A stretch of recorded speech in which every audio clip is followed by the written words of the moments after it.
My name is Rena. I am 25 years old. I live in a small town in Canada. I work in a bookstore. It's not a big store, just a quiet place with shelves full of stories. I am not the manager. I just help with daily things. I clean the shelves. I help customers find books. I write down orders and answer the phone. I started this job almost 2 years ago. When I got it, I was happy. I needed the money. Rent, food, bills. It was all a lot. My best friend Tara said, "It's not forever, but it's a start." I agreed. The store was close to my house. The people seemed kind. It felt safe. But things started to change 4 months ago. A new manager came. His name was Jason. He was tall and wore shiny watches. On the first day, he smiled a lot. He said, "Let's make this store better together." He brought donuts. He asked me, "Do you like working here?" I smiled and said yes. I thought he was nice. But after a few weeks, his smile changed. His words changed too. He stood too close when he talked to me. He touched my back for no reason. Once he said, "You're too smart to be just a helper here." I laughed, but I didn't like it. One evening, I was closing the store alone. Jason stayed late too. He said, "Rena, let's grab dinner. Just us." I said, "I'm sorry, I have to go home." He looked at me and said, "Don't make me regret being friendly." That night, I sat in my room and stared at the wall. I felt cold. I needed the job. But I felt unsafe. What if he fired me? The next few days, he gave me too much work. I was running all over the store. He watched me and said, "Don't slow down now." I forced a smile. Inside, I felt scared. I didn't know who to talk to. Tara didn't work there. My family lived far away. I felt alone. What if people didn't believe me? Jason was good at pretending. He smiled in front of everyone. Then something happened.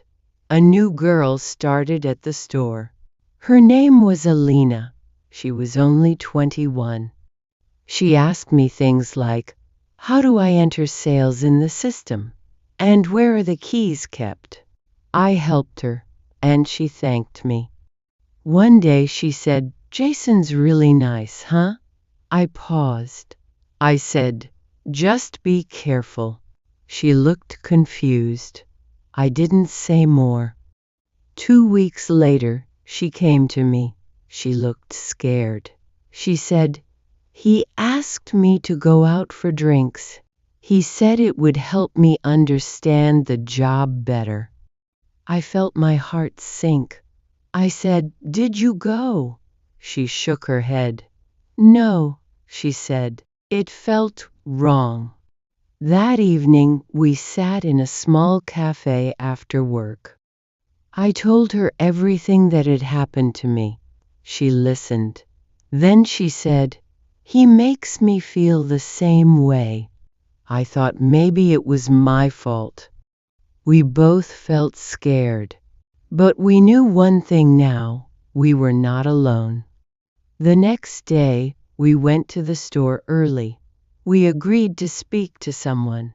But who? There was a head office. We had never contacted them. Still, we had to try. That night, I searched online. I read about harassment at work. It said to write things down, keep proof, save messages. That gave me strength. For the next 2 weeks, we kept records. We saved times, dates, and messages. One day, Jason messaged Alina, saying, "You looked great today. Let's meet after work." She saved it. We took our notes and went to the main office. We asked to speak with someone. A woman named Mrs. Singh sat with us. She listened. We told her everything. She didn't speak for a while. Then she said, "I believe you. Thank you for coming." 2 days later, Jason didn't show up.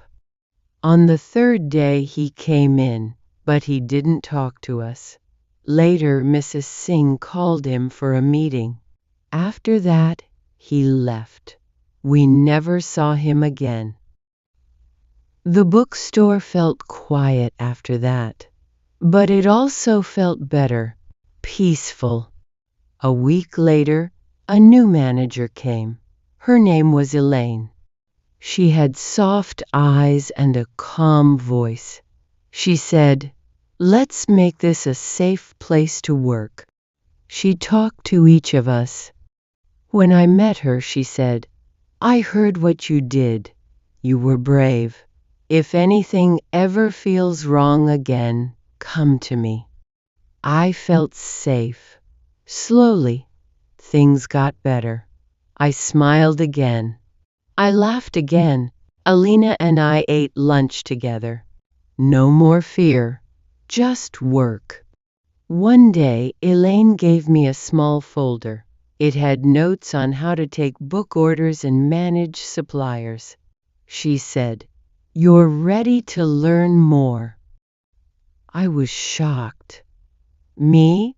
I asked. She nodded. "Yes, you've shown heart and strength. I trust you." I studied hard. I learned every step. A month later, Elaine asked, "Would you like to become a shift leader?" I said yes. That evening, I called Tara. She said, "I'm proud of you." I sat by the window. The town looked the same, but I was not the same. I had walked through fear and come out strong. I didn't want to be the boss. I just wanted to be respected. Now I was. If something like this happens to you, don't worry. First, collect all the proofs and inform your HR or management. Face it without any fear, as I did.